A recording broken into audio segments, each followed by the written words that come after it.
பெரியாருக்கு எதிராக இந்த அரசியல் எடுத்தனா நீ தமிழ்நாட்டுக்குள்ளே நடமாட முடியாது சீமான். ஏன்னா இது ஆபத்தான போக்கு உருவாக்கும்.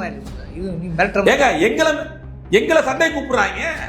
நான் சொல்றேன் ஒண்டிக்கு ஒண்டி கூப்பிடுறோம். நீ வா நில்லு, நீ மேடை போடு, நாங்க மேடை போடுறோம்.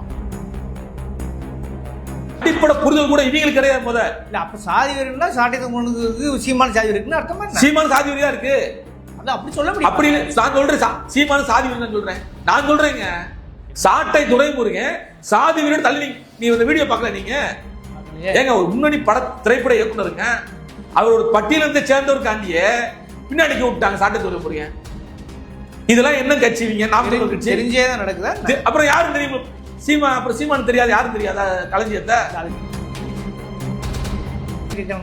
ஒரு போற போக்குல திரும்ப விமர்சிக்கிறாரு, அப்புறம் திரும்ப வந்து பெரிய அது நடிப்புங்க, நாடகங்க. சீமான் நாடகம் போடுறாங்க. நான் சொல்றேங்க சீமான் முழுக்க நாடகம் போடுறாங்க. ஏன்னா டிடி தினகரன் சாட்டை துறை பேசுனா அடுத்த டிடி தினகரன் ஆரம்ப ஒரு வீடியோ போடுறான். இது என்னன்னா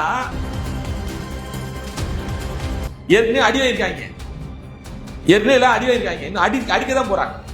விடுதலை சிறுத்தைகளை சீண்டுனா அடிதான் விடும் நீங்களுக்கு, வேற வழி இல்லை. ஏன்னா நாம் தமிழர் கட்சி பெண்கள்கிட்ட தவறா நடக்கிறது, பெண்கள்கிட்ட கொச்சையா பேசுவது, பெண்களை விபச்சாரம் பண்றது கூப்பிடுறது, பெண்களை படுக்க கூப்பிடுறது, அவன் ஆடியோ சாட்டை திரும்பி ஆடியோ இருக்கலங்க. ஒரு பொண்ணை சொல்றாங்க செல்ல செல்ல அப்படின்னு வார்த்தை சொல்றாங்க. பொண்ணை போய் கொச்சையா பேசுறாங்க, இடுபவன் காத்து ஒரு பிள்ளை ஏமாத்துறாங்க.